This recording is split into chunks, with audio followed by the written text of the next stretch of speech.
Hey, Yada. Yes, I wanted to come on here real quick. Good morning, Tiffy. How are you doing this Sunday? Good morning, Heaven. You're so excited and you just can't hide it, Yada. I like that. It's good to feel excited. Hit the like button, y'all. Hit the like button. JD, greetings. Good morning or good afternoon, wherever you are. Good morning or good afternoon, wherever you guys are. Thanks for tuning in. Everyone on this live, hit the like button. Even you trolls, hit the like button. You want to see me too, so just hit the like button. Show me some love. Show me love. Hey, Dana Nicole, is that Denani Nicole? Am I saying that right? Thanks for tuning in. Weekends, and then repent today. You know, we do debauchery on Saturday and repent on Sunday, don't we? Hey, Prince. Hey, Runel. Thanks for joining. So, this message today is just to inspire you all to be who you are, be what you want to be. Do not be afraid of what's out here telling you that you are nothing. A lot of money and energy is spent trying to make us feel inadequate on all levels. Male, female, it doesn't even matter. The message is you are inadequate, and I have this thing over here that's going to fix you. And we are all propagandized in that way every single day, in whatever form it is, good or bad, indifferent, it's out here. That's the message that is sent to us the moment we walk out our door. We are reminded in some sort of way that we are imperfect, that we need this thing over here to make us better people, because your insecurity is what sells. Your insecurity is what sells, because it's in your insecurity that you are going to look for a solution. And it's the opportunity to give you a solution is what people are banking on so they can make money off of us, you know? And it's relentless. Do you think the devil is lazy? While you need a break from doing good, does the devil take a break? Is the devil a lazy being? Give me an answer. The devil is a hard working son of a you know what. Hard working, 24 hours a day, non-stop propaganda to make you feel inadequate. And you think that you're just going to tell yourself, you're good today and that you don't need to do it tomorrow and that you don't need to do it tonight and that you could take a break next week and come back next month and then try to rehash it, the program that you started before, that you left behind before, when the devil is relentless. When the devil takes no breaks. The devil is like a McDonald's commercial. Why does McDonald's have a commercial? Doesn't everyone know a McDonald's now? But the McDonald's commercials never take a break because they always want to be in the forefront of your mind. It's a battle for your mind. It's a battle for your mind, because once the mind once someone can control your mind, that's all they need. That's all they need. Everywhere we look, you're being told that you're too ugly, you're stupid, you don't have enough money, you don't have enough resources, you're built bad, just everything. Every single where you turn. And what upsets me about what we buy into as Black people, we buy into this class thing. what's considered classy and what's considered not. When in actuality, the people with the most money do the most debaucherous shit out here. The people who have the most money buy slaves, buy people for sex, pedophiles, all kind of stuff going on in with people who are in leadership positions in our world. They don't look at things in right or wrong. They just look in what they're entitled to and what they don't care about. That's how they live their lives. But they're well dressed. They speak proper English. They have Ivy League educations, and they upper echelon. And this is what we aspire to be like them, because they're classy. They're classy. And somehow we think that people with money have are better people. People who are rich, we think, are better people. They're classy, high class people. When they have all sorts of drug habits, all sorts of diabolical things, because they don't have the fear of God in them. And we want to be like them.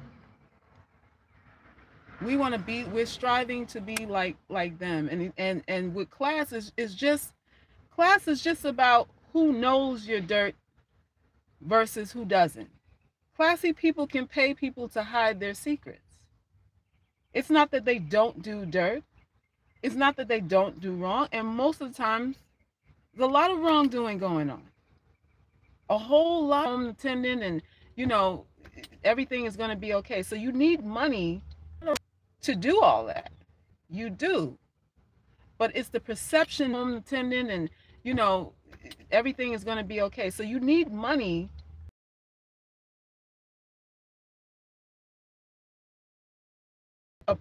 A rich person is better than you.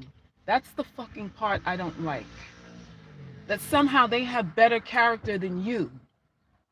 Somehow they're more pristine than the rest of us.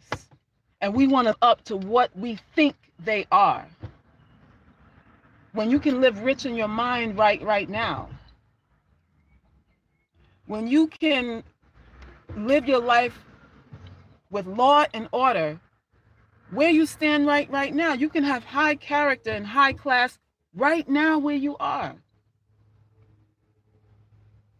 The problem I have with all of that is that we think the grass is greener on the other side. And we just not seeing their weeds. They can afford to hide their weeds.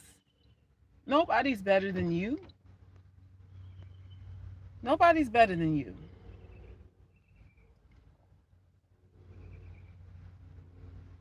Yada says they don't have the fear of being judged. No, they don't. Which some would say it is true freedom, right? Some people would say, this having a religious mindset holds you back. It stifles you. It makes you self-conscious and makes you feel insecure. And there's a whole lot of negative connotations with having a religious, or what I call just a spiritual base, right? And you find that people with money don't have fear of retribution. They don't have, seemingly, do not have fear of right or wrong.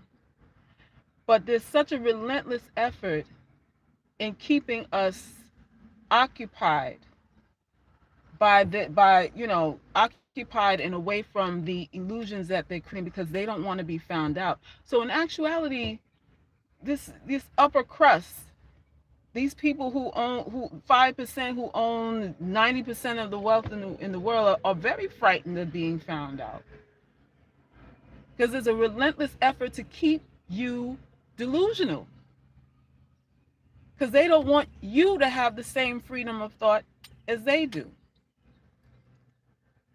That's the thing. So they're very fearful. But they pretend that they're not. They pretend that they have power. And that's the real gag, isn't it? The real gag is that they don't have power.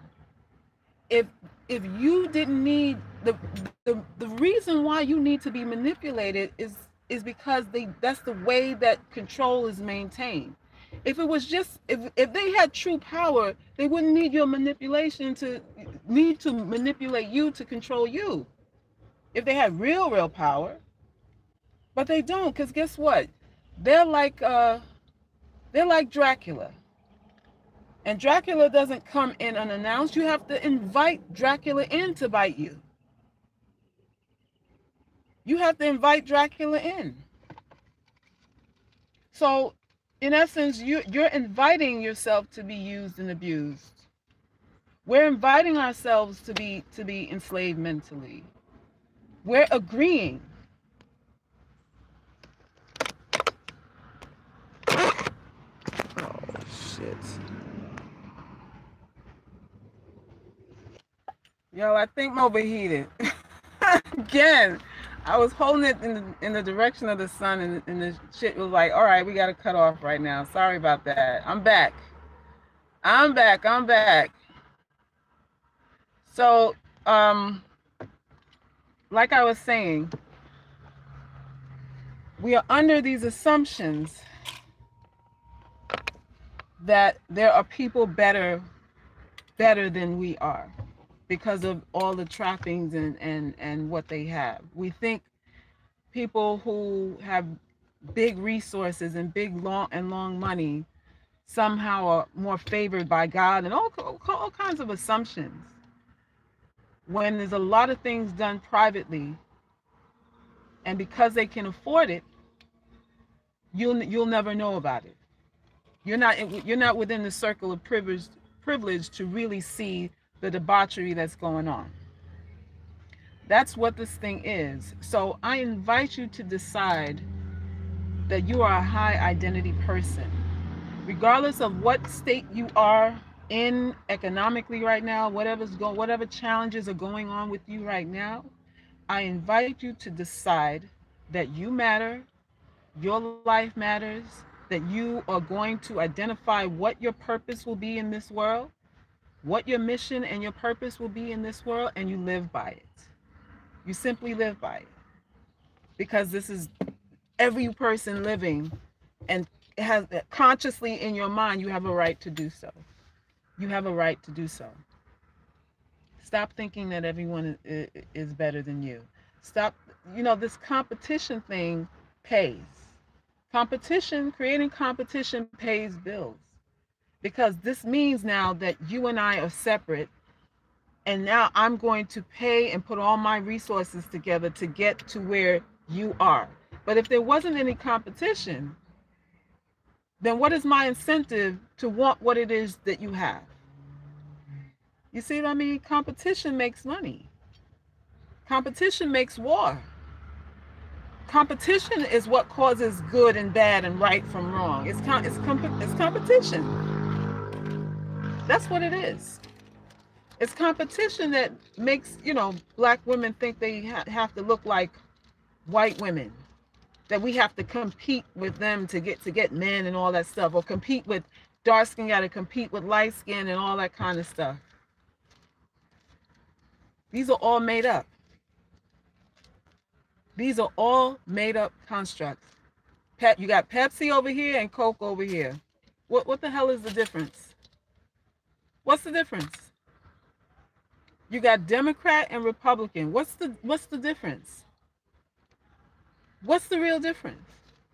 Are you not going to be impoverished if you don't make an effort to go out there and get for yourself, regardless of who or what's in office? Why are we getting so emotional over dictatorships and the new face of dictatorships?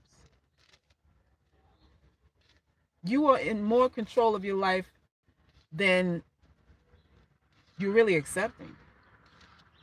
There really is no difference. But the moment you decide that there is, that's when your self-esteem is attacked. That is when your self-esteem can be bought as well. Trust and believe that. But the moment you decide, you know what? I'm a complete being, and I love me, and I'm going to do the best for me. I want to experience the within my capacity, experience life the best way I can. I can only be me. Whatever the me is that I decide to be, I can only be that. And the me that I decide to be is based on my ability, my level of intellect, physical and emotional strength, that all of those potentials are how I can be the best me that I can be. So that means I can't be anybody else. No matter how well dressed, I can go buy the best looking dress, and I'm not going to be Naomi Campbell. I'm not going to be her. I'm not going to be able to walk like her in the 6-inch, 9-inch heels and all that stuff, no matter what designer I put on. Let's stop buying into the bullshit. Let's stop buying into the nonsense.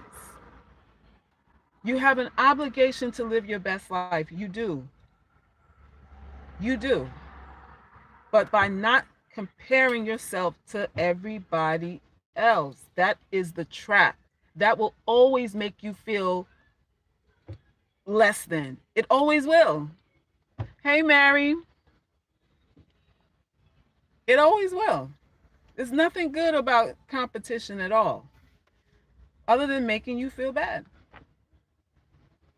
So, I wanted to bring that message to you today. This Sunday, I felt it was appropriate to do that. And then you take some introspection today, inventory, some emotional inventory of yourself. How are you going to play out the rest of this week? What are you going to embody for this week? What are you going to actively take steps towards becoming for this new week? Is this week going to be like last week? Are you going to walk into this week with the same worries, the same fears, the same self-doubts, the same insecurities as you did last week, last month, last year? We're approaching a new year again, Another January is coming, and you're going to say, this is going to be my year again. You don't have to wait till January. You can declare it right now, this moment, this second, that you're going to be better than ever in your life, and throw massive energy into making sure that it manifests just the way that you want. Dark-skinned women on this channel, you're not going to be light-skinned. And that's okay.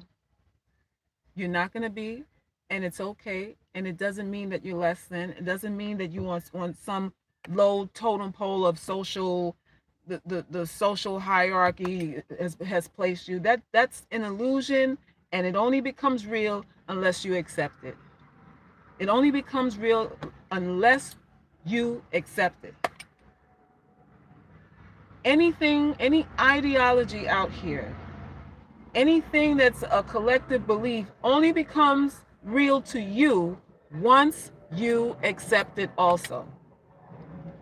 God doesn't exist unless you believe he exists. The devil doesn't exist unless you believe he exists. Nothing is real unless you believe it. That's the whole point. That's the whole point. Believe in yourself. Believe in yourself. Mary said, signing a contract for Mary's fabulous sauce. You have a sauce coming out, Mary? Thank you, Mary.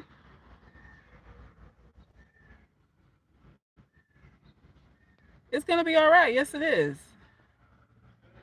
That's right. A man is what he thinketh. What you think is what you are. What you think is what you are, because what you think is what you act out. So what you think is what you are. What you think is what you are, because what you think is what you perceive your world to be. What you think of yourself creates a lens by which you see everything else in the world. You judge what's good or bad based on how you feel about yourself. That's why this young lady commented on a video I entitled that I did before, entitled "Black Men Don't Want Us," right? And I was just giving my side of the story, which is basically, I think, is propaganda, and I think we're being suckered into this whole mission, the social media experiment to divide black men and women from each other. That's what I feel that it is for the most part. And she said that, I believe her word was, "I've gotten out of Blackistan," quote unquote. "I'm no longer checking for black men because they've psychologically abused me," is what she said.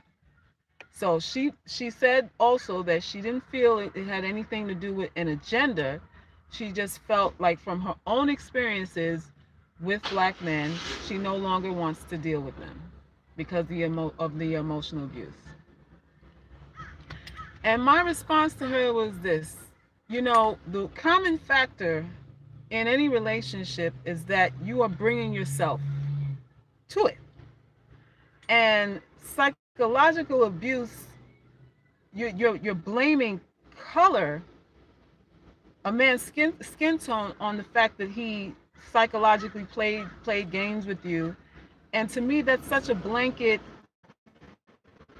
It's so biased to think that just the whole race of black men are going to psychologically abuse you to the point where you don't want any of them ever again, and you think you are never going to be put in a position where you're going to be abused again because it's somebody with, you know, pink skin or whatever. You really think you're going to avoid being abused again? You're not taking responsibility for your end of it. That's basically what I said. You are responsible also. Nobody can abuse you without your participation. That's the point. If you're a grown person in a relationship where you are in an abusive relationship, you participated in it as well. So you have to, where's your responsibility in that? You're just going to condemn all black men and say, you know, I'm just going the other way because other men from other races don't have psychological manipulation tendencies? Are you kidding me? Really? Did I not say that anybody, we're like animals, you know, we're not that far from, we like to think so, but we're not that far from the animal kingdom. And when a predator is hunting, they're not hunting for the strongest person, for the strongest animal. They're looking for who's weak, who's injured, the young, who's sick. That's who the predators target for food. It's only when they're really, really hungry, don't have other choices, that they go for prey that could possibly kill them. But for the most part, a predator is going to go, they're spotting the weaknesses in you to see if it's going to be an easy catch. And for the most part, every man is a predator. Every man is looking, I mean, if we say that men hunt, don't we give that analogy that men hunt? If you're a hunter, you're a predator. Right or wrong, you're a predator. So if you're looking to acquisition something or to catch prey, to catch your lunch, you're gonna be looking around for what's the easiest to get. This is what men do. But the difference with us is that men want a fight. They want that struggle. They also want the struggle too. They don't want you to just come, okay, hey, catch me. They're hunters, but they want to earn that meal. They really want to fight for that meal. So they want you weak in one sense, but want you strong in another sense, which is the weird thing about us. That's what makes us a little different than the animal kingdom. Prince said women are predators too, but in different ways. Well, we are manipulators. We don't actively go after men like men go after women, but we set ourselves up to be caught by men. That's what we do. We plan to get caught. So any woman that says yes to you, for the most part, if she's in her right mind, she wanted to get caught by you. She planned it. That's the whole thing. That's the whole thing. So, I was disturbed by that. I'm really disturbed by this whole division between us. Again, this class and clout and status thing has us delusional and separate from nature and natural things. We're becoming so distant from nature and natural things that we're now thinking that everybody outside of ourselves are better than us. We now think, and this is what black men and women are saying, that everybody except us are good people. Forget history. Forget what history has told us and how everyone has profited off the sweat of our backs. Forget all of that, and now we are the biggest enemies to each other. It's unfortunate, but this is where society's moving to, globalism, where everyone's forgetting their culture, everyone's abandoning their culture to be global citizens. And once you abandon your culture to be global citizens, it's gonna be easy for you to be controlled. You know why these Muslims always give America a hard time? Because they have culture. Whether it's diabolical or not, we can argue that point all day long. But it's hard to convert them because they embody their culture, their way of life, the way they pray, the way they eat, how they think. It's not a Sunday ritual. It's every single day. So it's hard to indoctrinate people who are really entrenched in their culture, who live their religion. They cannot be controlled. They cannot be easily converted. But it's going that way. It's going to be a hard fight. I think the Muslims are going to be like the last people standing on that fight. The last to convert. But everybody comes here to America and they put away their traditional garb. They stop eating the food that they ate when they grew up. They come here and get overweight, cancer, all kinds of stuff, eat McDonald's and that sort of thing, because they've given up their way of thinking. When you don't identify when you don't have a cultural base, it's like you're walking around naked. You're walking around exposed. You're like an open wound, and anybody can fill your fucking head with anything that they want, with their right or wrongs. And that's where we're headed as global citizens. We can love people. There's nothing wrong with loving people. And I'm not talking about hating anybody.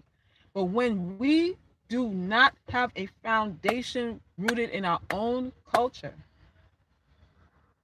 we don't have the identity, we don't have the emotional strength, we don't have a collective right or wrong. And this is why Black American women are the easiest targets, because we don't have a collective culture. We don't have a way of courtship that's recognized amongst every community, in every Black community all over the place. We don't have an order of operations to anything. So whether he be Black, white, green, or yellow, knows there's no steps to get to your vagina. There's no steps, there's no protocol. There's no father he has to meet first. There's no dowry he has to give. There's no courtship time. There's no ritual. There's nothing. He can come and fuck you on your say so, and there's no consequence. There's nobody he has to answer to. And you're not protected by anybody either as a Black American woman. That's the problem. That's the problem. And that's why, we are looked down upon, even amongst our own men, because there's no buffer and there is no culture to protect us as women. I said before, and I say it again, like, you ladies that are dating men you might have to make up a culture. Hey, HA, you may have to make up a system of how a man is supposed to date you. You may have to do that. And I say that only because it needs to be protocol. A man that comes to you and feels that you are alone, which most of us as a Black American women are. We are alone. There's nobody standing with us. Everybody's just, there's nobody else he has to meet and talk to and get scrutinized from. It's all you making the decision whether he's right or wrong. You don't have another pair of eyes or ears until he fucks up and does something wrong. Then you tell your girlfriends, well, he's this or that and the other. It's like you're alone. So what's the consequence of hurting you if any man in your presence feels that you're alone? The consequence, or should I say the probability of hurting you, when a man that you meet feels that you come by yourself. You with your Georgie bundle, according to what my mother used to say all the time. It's just you and your Georgie bundle. You think he's gonna care if he hurts you or not? No. There's no consequence there. There's no requirement there. There's no nothing there. And the strange thing is that Black women, and I'm not crying us down now. Please don't, the swirlers, don't come here and with the rah-rah, because you don't want none of this. You don't want none of this.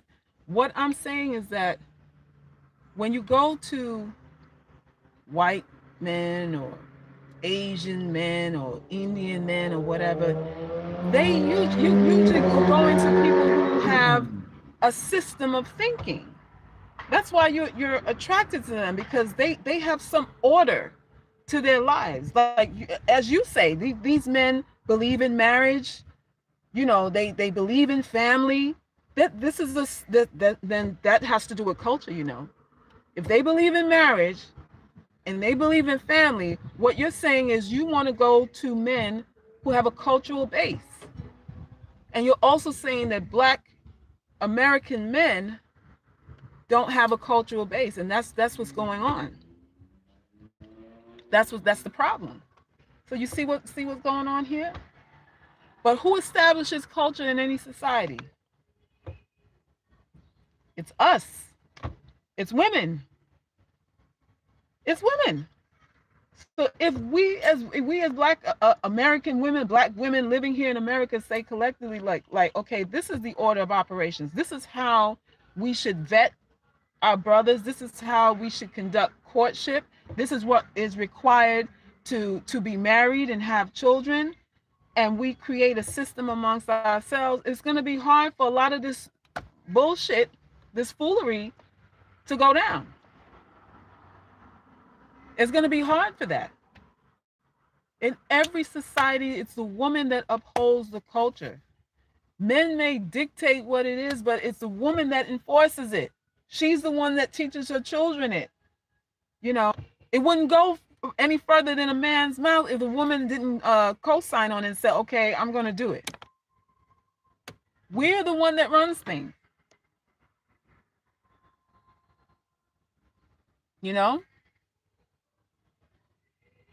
So Prince said Africans have culture, values as well. Yeah, they do.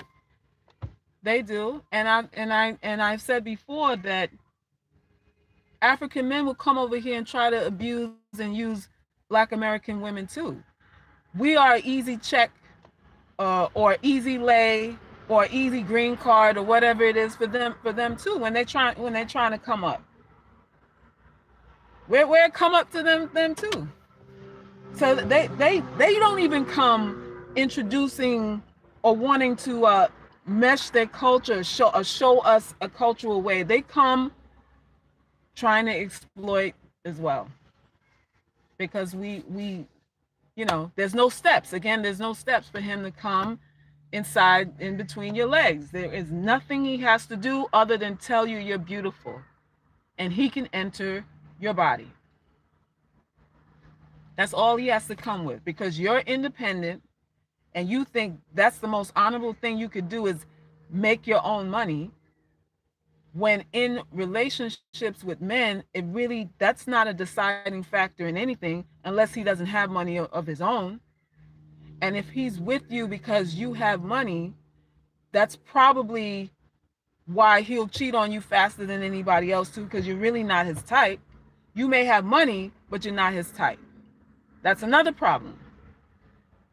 Because men have said, and I've watched the comments, I've seen what they said. There was one guy that said, you know, black women go for degrees because they're not attractive, and if they depended on their looks to eat, they would starve. I heard that more than one time, you know, more than one time. So this thing is it's a problem. It's a problem, and we can create high class like right now. We don't need permission from anybody to create steps and order operations and create a culture within our domain, within our lives, for how we conduct business or how we conduct relationships. If you don't have one, you can pick one. You can take from over here, take from over there, and make up something for yourself, just to create a buffer and a barrier for the bullshit, so that it doesn't seem like you're alone. Prince said Salkis is a little late to create as black people. No, it's never late, because babies are being born right now, so it's never late. What late are you talking about? Babies are being born every second. It is not late. It is never late. It is necessary, because children are coming up. Look at how society is now. People are confused about what's right or wrong now. Like, it's not clear anymore, because now if you say something against this, you're phobic against this, you're shaming that, you know, all kind of damn labels for all kind of things, and people are not, we're afraid to state what we believe in. We're afraid to state what we believe in, because now we're not sure. Now we're not sure, because what is it now? Everyone has a right to be whatever they want, to do whatever they want, to screw whoever they want, to eat whatever they want, to be this, to be that. Everyone has a right. And when everyone has a right, what does that do? What does that do for your sense of right or wrong? You don't know it anymore. You don't know what it is anymore. You don't know what it is anymore. Prince said, because too many blacks accept anything in everlasting, we are given from the others. I don't know what that means. Yada says, see black men giving up. Exactly why black women won't let them lead. Okay. An excuse is an excuse is an excuse. You can justify why you're not going to try, but it's still an excuse. I say when babies stop being born, then it's over. Then it's really over. But there's a baby being born right this second. There's a black baby being born right this second. What are we going to do for them? What are we going to do for that little girl that's being born right now? What is she going to see? What is she going to think about herself? Is she going to think she has to compete with white women? Or, you know, women of other nationalities? Or light-skinned women? If she's born dark-skinned, she's going to grow up thinking she has to compete with light-skinned women? That her own people don't love her? That's where we at? Is that where we are? Pretty bad place to be. It's a pretty bad place to be. And the sadder part about it is that we've put ourselves there. We've decided to think less of ourselves. We've decided that. But you can decide today that you are no longer going to feel less than, that you're going to put on the armor of God. Put on the armor, the cloak of many colors, whatever you want to call it, and stand in your greatness today. Not egotistical, but just as your right as a human being, a breathing, living soul that's here for a purpose, that has decided that your life is meaningful. If you walk with that conception in your mind, you're going to stand up straight. You're going to stop making excuses. Black women and men need each other. We are designed for each other. You can do what you want with whomever you want, but I'm talking about those of you who don't like the idea that we can't live together, that we don't respect each other. I'm only talking to those who don't like that narrative, that it bothers you to feel that way, that you really, truly in your heart don't accept what all of these charismatic platforms are saying about us. And if you can't accept all the receipts that everyone else is giving you, both male and female, black male and female, about the fact that we are just each other's worst enemy, then it's your obligation to embody something else and to say and live otherwise, to walk upright and with self-respect, to decide that whatever texture your hair is, whatever complexion your skin is, however big your nose is, or small, or big butt, small butt, whatever it is, that you matter, that your life is worth living, that your life, why is someone else's life worth more than yours? Why do you think someone else's life is more meaningful than yours? And some of us live this way every single day. Every day we live thinking that everyone else is better than us. Every day. Do you know what that does to your body? That self-defeating attitude, that inner turmoil that you have with yourself. You may not express it to other people, but you embody it. You embody it and your actions show it.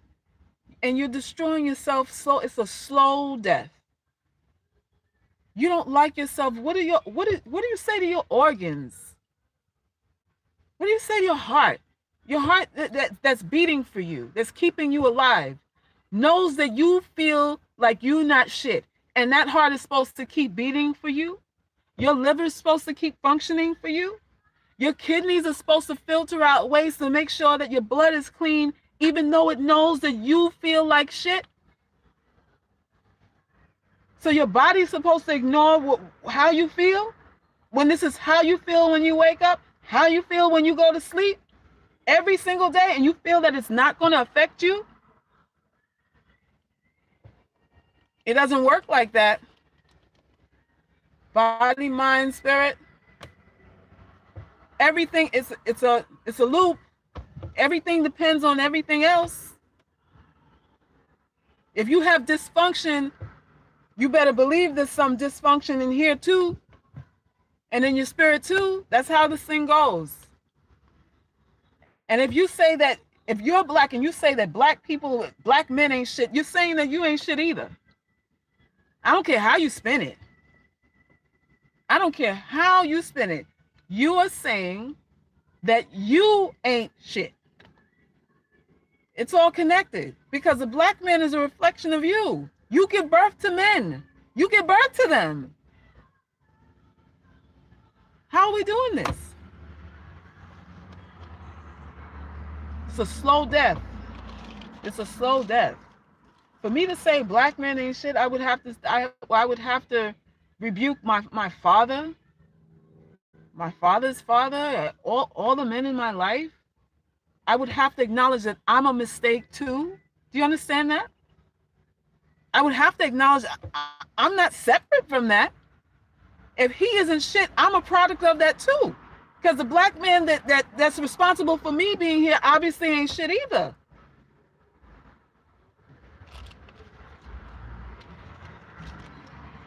How do you do self-love when you rebuke your own people? How does that work? How does that work? Someone says, I'm from Mexico and we are running the same destructive programming. Believe it. Is that right? Mujer Maravilla says that. So in Mexico, you guys have the whole colorism thing, the caste system thing going on there too. It's unfortunate. It's everywhere. It's everywhere. Like I said, the devil takes no breaks. While you feel you said I love you enough, or I love me enough, or did enough positive reinforcement, the devil's waiting for you to take a break, so he can get back on in there and re-scramble your brain and get you back to thinking in self-doubt mode. This is what the devil does.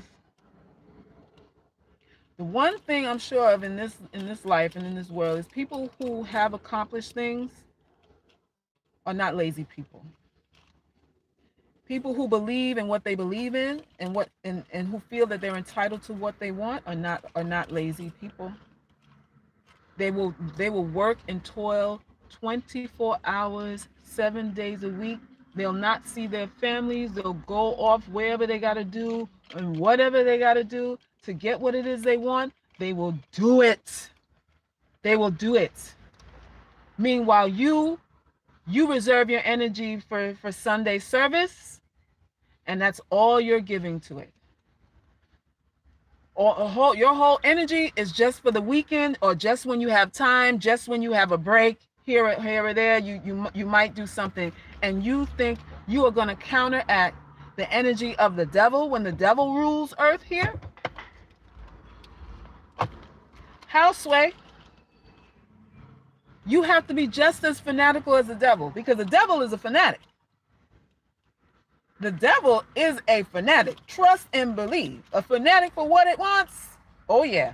And you want to be calm and normal and do things within reason and not excess. You have to be just as fanatic as the devil, going in the opposite direction. Just as fanatic.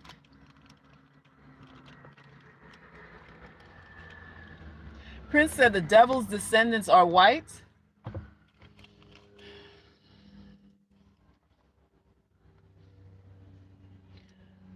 I would like for us to understand that the blood of humanity has been tainted for the most part. Ethnicities,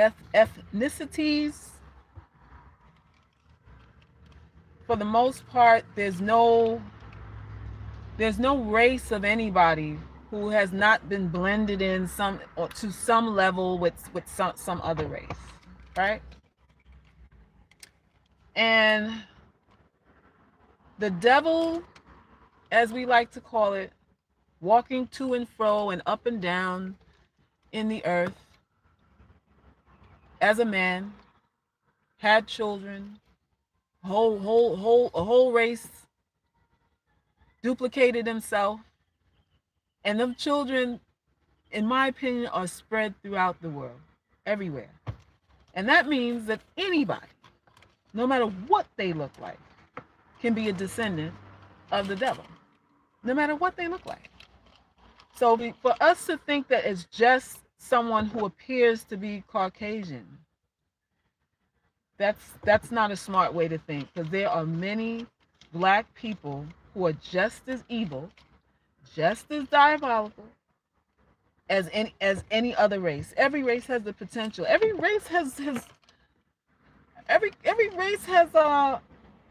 a component of darkness within within the history of them. Oh, oh, I don't agree with that. I don't agree with that. And I don't think we should focus on that. I think we should focus on respect and commitment to those that look like you. You know, that's what I think that we should concentrate on. And we're so far away from that.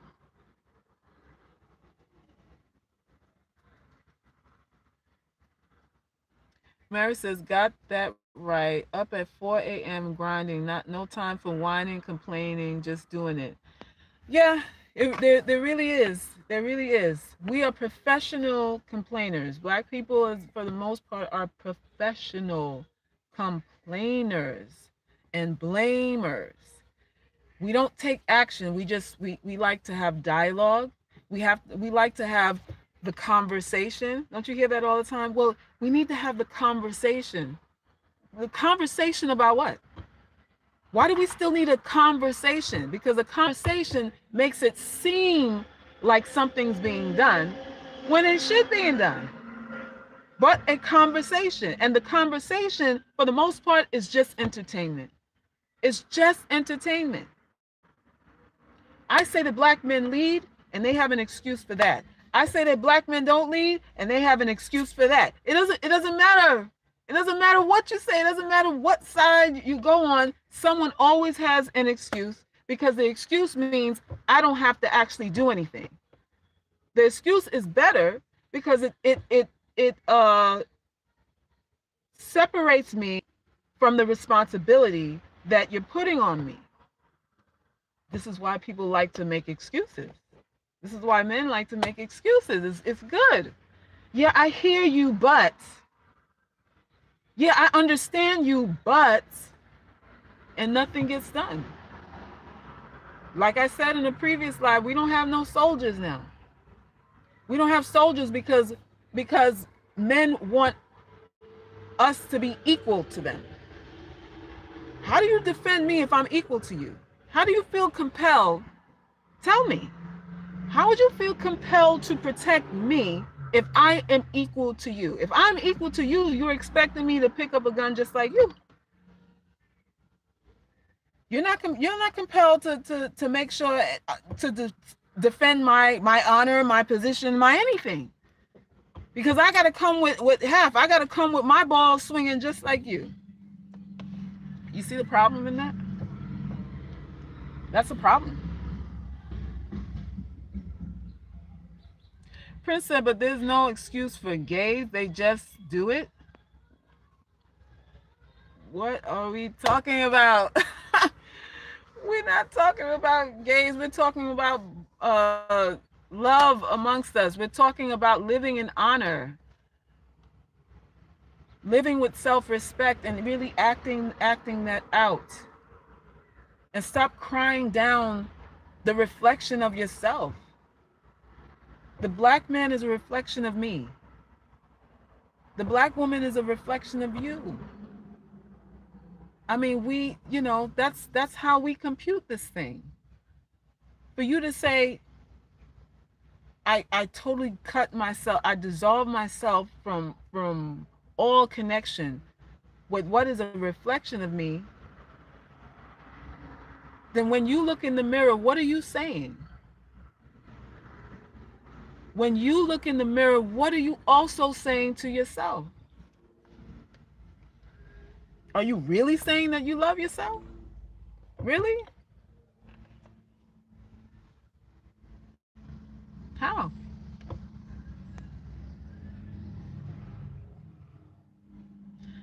C. Roy says, I completely agree. I see no action in my relationship either. I'm the breadwinner.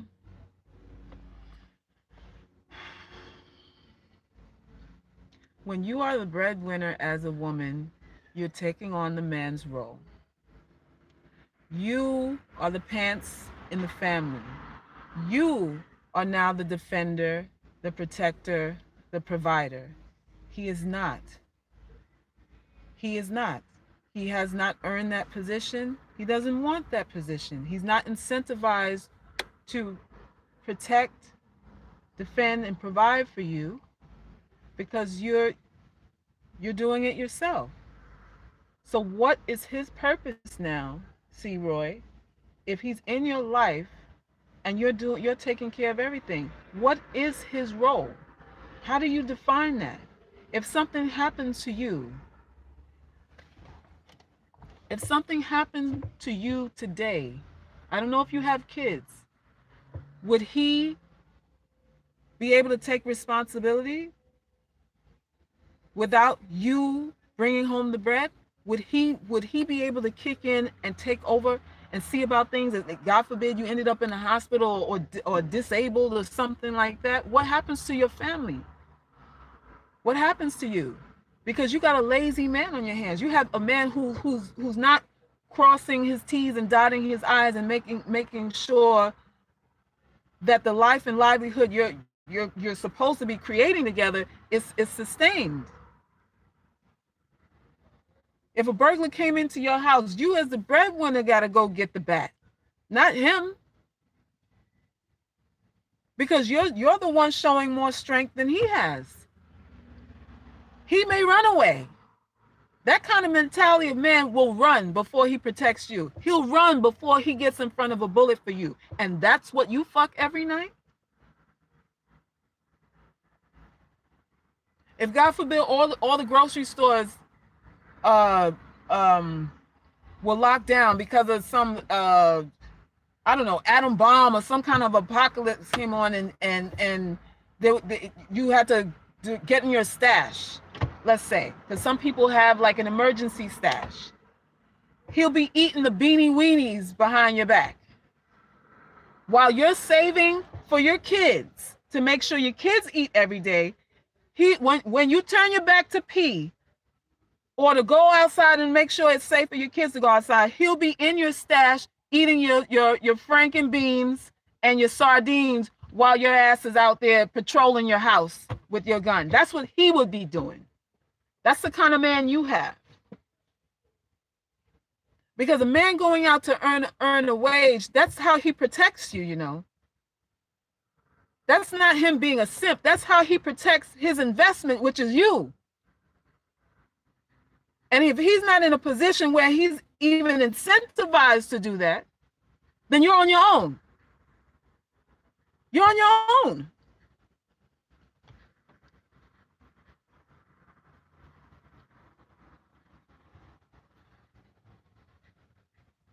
What's it?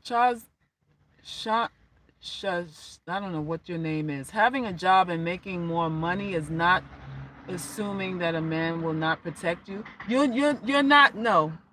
Don't give me that bullshit. Don't give me that at all. If you see a woman, because there's men that do this now, kiss the woman goodbye. She goes to work from 9 to 5 and he does nothing all day. He does nothing all day and he's in a position where he'll protect her. How? He doesn't have the mentality to do that. He doesn't have the mentality to do that. This is not even about making more money. That's another issue. I'm talking about going out there as the man who is responsible for the life and livelihood of his family, because there are men that do make less than their women. And guess what? Some of them won't accept a dime from her. Even though he's making less, he still peels off and pays the bills. You can't give him no charity, nothing, because even though he makes less, he's still independent. There are men like that too. And then there are men who do make less and want access to your bank account, want extra this and that and the other, all the flashy stuff, so they can appear to be the man in the house. You have men like that also. You have men like that too. So I'm not even talking about making less or whatever the case is. I'm talking about you're compelled to go out there and work because no matter what she has, you feel like you're responsible for your family. It doesn't matter if she works or not. It doesn't matter if she makes more or not. You're still going to go out there and pull a 9 to 5 because that's your job to do that. Your job to do that, and you're still the man. That's what I'm talking about.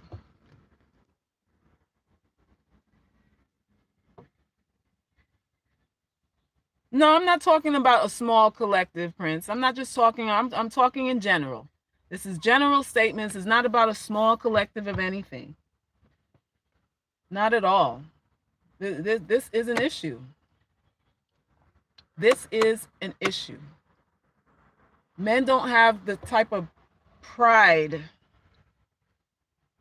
They don't have the what's what I'm looking for? The sense of duty anymore, because they have bought into this the whole feminist thing of equality too.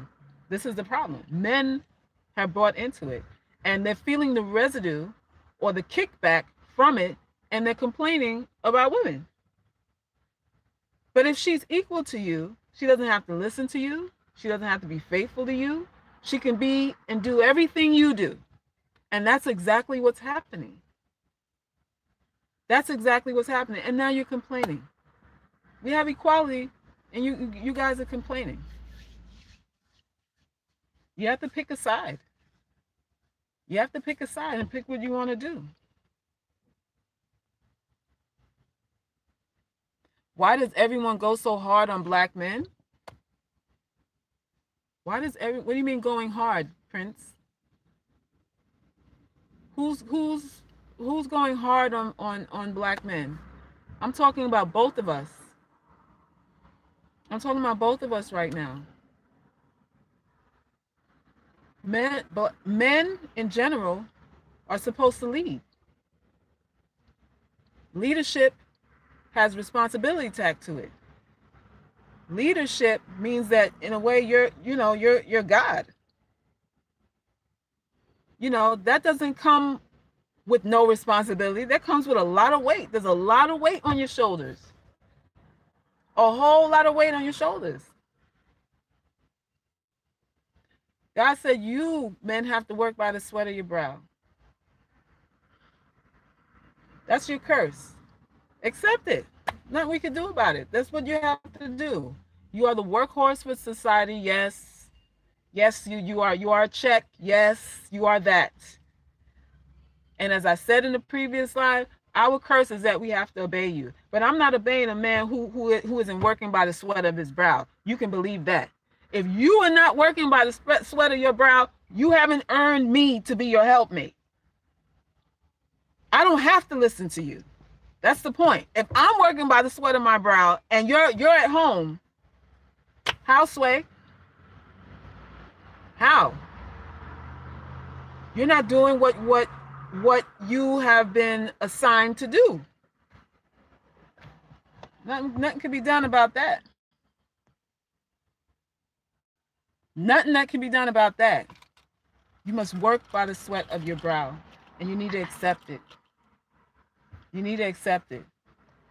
And if you men give up your positions, then we, like I said, we don't have any soldiers, we don't have any defenders, we don't have anything. Imagine if somebody, like we invaded Iraq. If someone invaded America, ladies, you tell me, who are the men that's going to be putting up arms to defend us out here in America? Who? Where? Can you imagine that? We have no culture. We have what we have, a 50-50 maybe, and most of us can't stand black men, and most of us can't stand black women. Imagine if we had this so-called community was real, and we were being invaded like they invaded Iraq and Kuwait, and we would be decimated. Who would feel compelled to fight for us? What man? What woman? Where? Who would we be able to have seek shelter with, and the whole thing with? We'd be decimated. We'd be decimated. With all these 50-50 complaining ass effeminate men, and all these women that think they're men.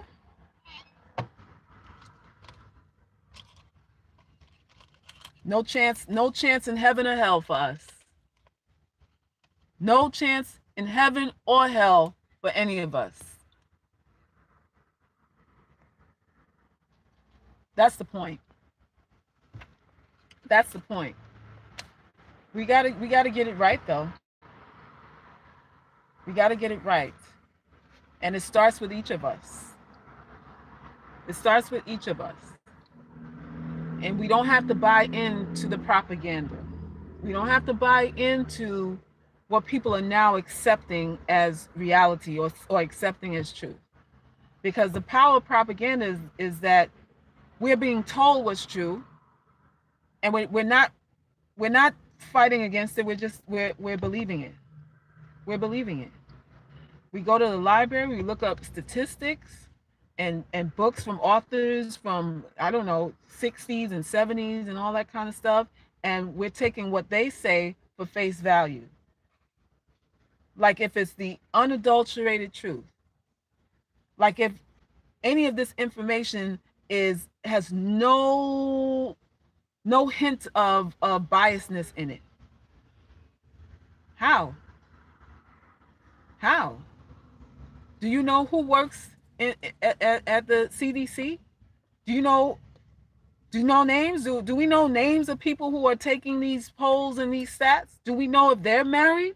Because guess what? If they're married, that's going to skew their perception of what they're seeing.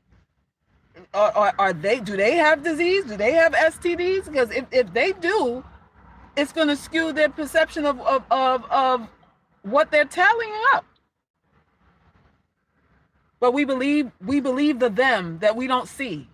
We don't know if these people are married, if they're sickly, if they got unwedlock children, and these are people we're trusting with numbers that supposedly this amount of black people have this amount of black people don't get married, this amount of black people get divorced, this amount of black people have single mothers and all of that. We are thinking that these stats are unbiased, and we don't even know the people who are conducting these studies. We don't know. Do you know who runs the FDA? Who are the faces behind the FDA? The people who approve the stuff that we eat. Are they healthy? You know, what is their lifestyle like? Do they have a religious base? Because these things skew your perception. They affect how you feel about what it is you do. They affect how you think about what it is you do. But they're making decisions on what can be placed in the market to kill a certain percentage of people, though. And we don't know who they are. But we trust, is that FDA approved? Who the fuck is the FDA? Who are these people taking these statistics? Are they competent? Do they hate black people? If a person taking stats about black people hates black people, you want to tell me that the information they log in is not going to be skewed in some way? We put so much weight on authorities, and you don't know how they feel. I'm going to be biased about things based on how I feel. This is human nature. But we trust everything out here. We trust people. We demand that we try and prove our honesty to each other, but we don't hold other people to the same standards that we hold ourselves to. We don't scrutinize other people the same way we do the scrutiny for ourselves and the people that look like us. We don't do that.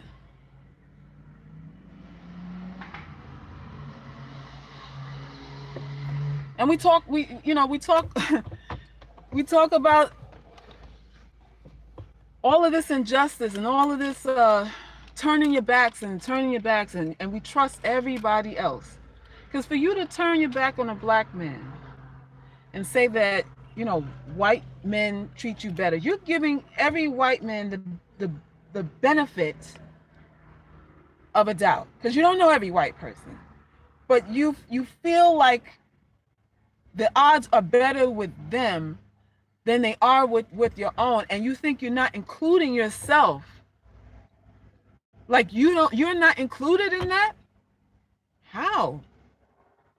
Where are all these white men protecting and defending black women? Where are they? Where are they? They like to fuck you, of course. Every man enjoys having sex with us. I see that a lot, but I don't see no major campaigns on either side. Not from white women when these black men get slain, and men when black women are being abused and told that we are nothing online. Where's the counterbalance? If all these white men love us so much, then people like these guys that have these platforms solely denigrating us. There should be an onslaught of all these white guys coming to our defense. Where are they? Talk to me. Where are they? But you're ready to condemn every black man alive as unfit, with psychological issues, with self-esteem issues. They are lazy, they are bums, they really don't like black women, and so on and so forth. And all these white men do? All these white men, all these Asian men, all of them do? You're so confident in that stance that all of them do? How, Sway? How, Sway?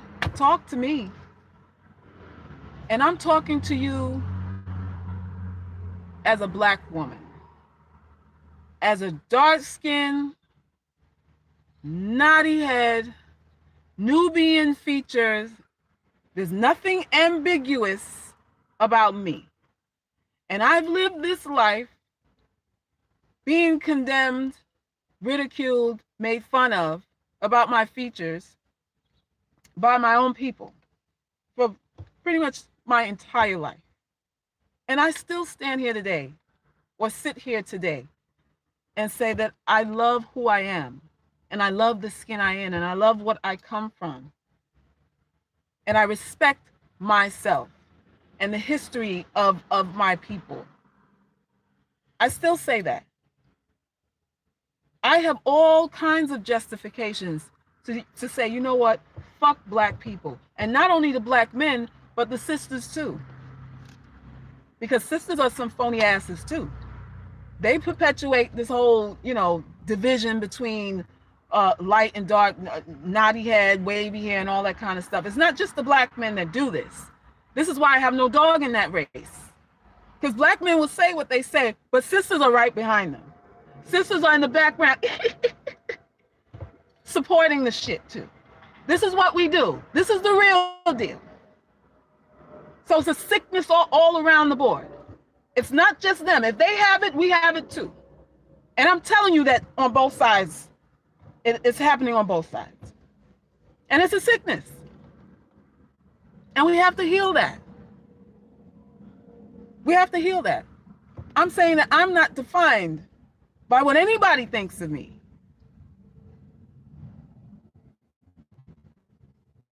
I don't let what anybody thinks about me define me. And I have to include my own people in that, because here we are. Colorism is still an issue. It's still an issue.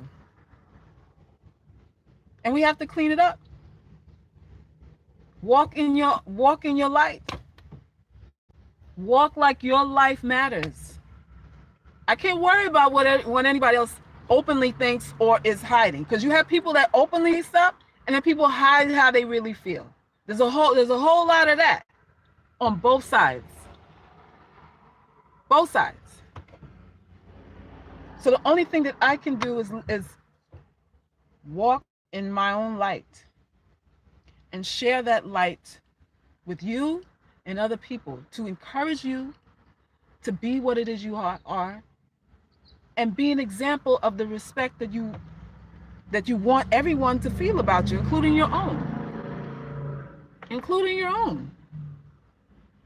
That's all any of us can do.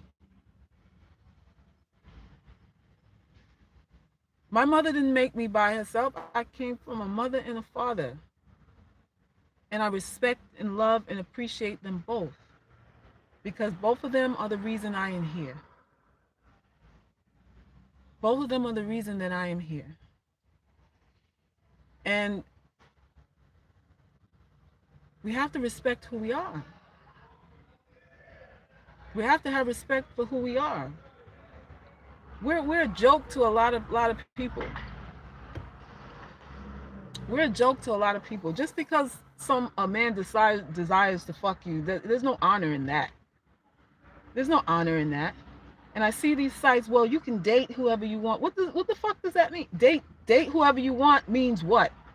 Means he wants to fuck you. Means you're giving him an opportunity to fuck you. There's a crown for that. Houseway. When a prostitute on the street, doesn't she get hit on by all kinds of men? Someone selling her ass either on the curb by the dumpster, or on Facebook in her messenger when she's soliciting, or got private posts on Craigslist, or however she's getting her customers, maybe on YouTube, because these hoes are working everywhere. And bet your bottom dollar, all kinds of men are soliciting these black women or black men or trannies or whatever for sex. All kinds of men. So that ain't hard to do. That ain't hard to do. Dating for the most part is just sexual face, sex for dinner and all that kind of stuff. That ain't no come up. That's nothing to be proud of. I can walk out my door today and get a white guy. That's not hard at all. Especially where I'm at. Not even a little bit. It's not hard for any woman who looks halfway decent to get dick from anywhere, anybody. Not hard at all. We have to change the narrative of what we think we should have pride in. We're having pride in things that we really shouldn't have pride in. Like, it's not that big of a deal. Hey, Miss P. Roxy says dating is not the same thing as courting. Women are not letting men court them anymore. I mean, I'm saying, what is dating other than just, paying through dinners and good times to have sex? That's really all dating is. That's really all this thing is.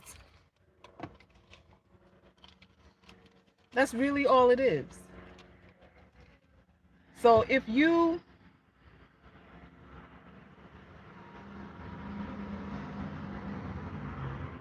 Mr. Logic said, this is exactly why I, as a man, listen to what this sis has to say. Pure honesty, no matter how painful it might be. Hey, I'm all about that. I give you the real. There's hatred going on both sides of the fence with us. Because we have colorism and we have a caste system within our own community, we hold one look to a high standard and another look to a low standard, and we assume certain things about ourselves, far less anybody else, but just about ourselves. And we hide it. We hide how we really feel. We hide how we really feel. And a lot of people are just trying to escape themselves by going to other races. You're really trying to unblack yourself. You're trying to dilute your blackness by going to other races. That's what a lot of this stuff is about. That's what a lot of this stuff is about. Well, we don't take the time to introspect how we're causing some of this and a lot of this stuff to happen. The choices that we make. If you don't want to be used and abused, and you're having sex with a man without a commitment, what do you think happens? What do you think happens? If you don't require marriage or you don't require certain things to be in place before you commit yourself, what do you think is going to happen? With any man, far less a black man, but any man, anyone. This is not race related. This is like the biology related. This is with any man. You're supposed to have a system in place, an order of operations. He's supposed to come with some sort of criteria in order to have access to you. You know what I mean? What was the comment? Somebody said that I was a mammy type in one of the comments in my other video, talking about, the same black men don't love us thing.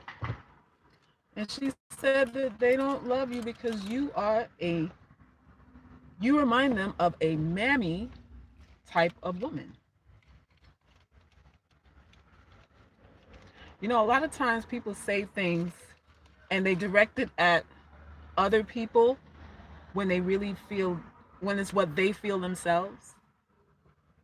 And I know this, because I know a lot of things and I watch people, but they make this assertions of what other people, they're speaking for other people when it's really what they feel inside.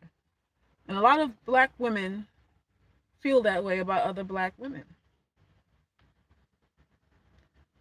This is the truth. Ocean says, don't listen to these women that trying to define what a mammy is. I'm just stating for conversation. It's not, something I'm taking to heart. I'm stating it because a lot of black women will say that men feel that way when they feel that way too. That's the thing. But it's just not, it's not correct. It's not politically correct to admit that. You got to pretend that you got camaraderie. You got to keep that pretense going. So you just keep things like that to yourself. But you better believe, as many black women feel a certain way about others of us as the black men that they're complaining have no respect for us. It's all over. It's all over. Marry the mammy, like the mammy archetype is like back in those old black and white movies. You have the big the what do you call it? The maid. Big fat black head wrap simpleton type of archetype. She was just agreeable and always doing and catering to her masters, the people that she worked for. That's a mammy type. Fat, dark skin, manly. She was aggressive too. Now there wasn't anything sexy or feminine about her. That's the mammy type. So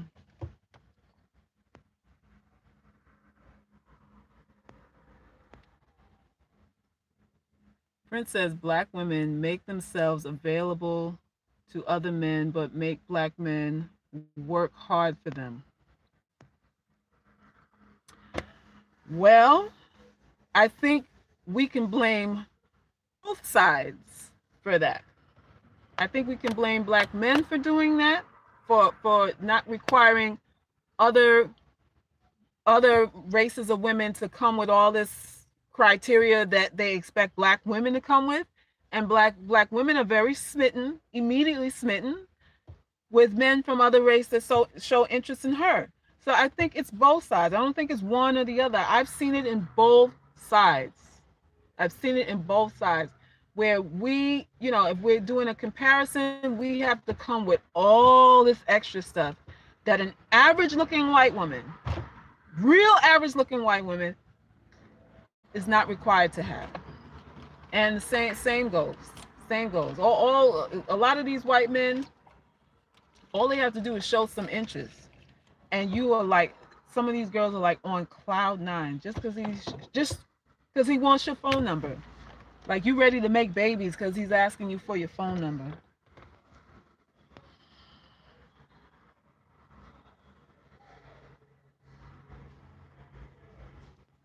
Miss P said, I loved it when Larry David got hard for the mammy type on his show. He didn't mean to. They were just hugging. Larry, Curb Your Enthusiasm. What episode was that? What season was that? I do watch Curb Your Enthusiasm. I do. Listen, we are sexualized by everybody. That's no secret. That really isn't a secret. Our problem is that we don't make it hard for anybody to have access for us, or it's assumed in general that we are easy by every man everywhere. We are assumed as Black American women to be easy because we don't have culture to buffer us. We don't have the protection of our men to buffer us. We are alone. We come alone. There's no one else to speak to. There's no criteria. There is nothing there. There's no ceremony there. There's no custom there. We're deciding for ourselves, and we're deciding independently, and a lot of times we decide wrong. Sometimes you need another ear and another set of eyes to tell you, what do you think of him? But you got these friends that are disingenuous, that they're not real friends to you, and you can't trust their judgment. Because if you really trusted your girlfriend, she should be going out there with you, but you scared he may like her, or they may fuck behind your back or something like that, and you don't have the other set of eyes that you need to tell me what you think of him. I think every woman should have someone else on her side that she can confer with to say, what is it that you see that I'm not seeing? Because I'm emotionally involved, so I'm not going to be able to see everything. Tell me what you see. But we're so afraid that somebody else is going to fuck him. We don't really have no true friendship or true honor amongst ourselves. We're just trying to keep his penis out of her crotch. And because of that, we're making decisions on our own. Every woman needs another set of eyes because we are emotional. Whether that be your mother, your auntie, your best friend, somebody you can trust. Somebody you can trust.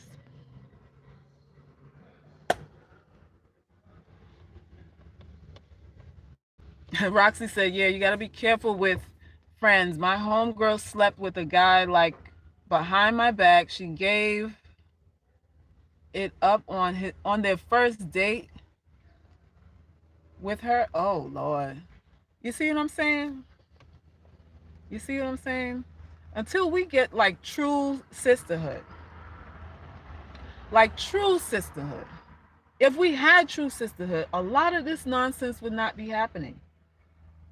A lot of this nonsense would not be happening. If you really had a sister who had your back unequivocally, 100%, that would not let you fall, that was not jealous of you, what man could come and use and abuse you when you have your team, your school? Who? There wouldn't be a man that could come and use you and take advantage of you when you got 2 and 3 and 4 sets of eyes in your squad and your team, making sure that everything is above board.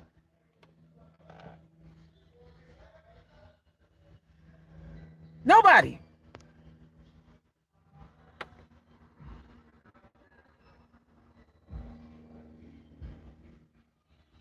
Prince said, I say, just trust in the Lord, the Most High. He will never forsake us. All right. Fitzgerald, you said, my friends can't handle the truth. See, that's our problem. That's an issue. If you don't have a friendship where you can tell the truth to each other, what do you have? How do you have a friendship? How do you call it a friendship and you're afraid to tell the truth? A relationship where you can't, with a girlfriend that you can't be honest with, because you can never be 100% honest with your man, but your girlfriend, you're supposed to be able to, tell her the real. Give each other the real. So then who really has true friends? How many of us have true friends? Women that we can trust, that we can turn our backs, and she's going to keep her honor intact and not corrupt the relationship that she has with you. What kind of people are we surrounding ourselves with? And we call these women friends?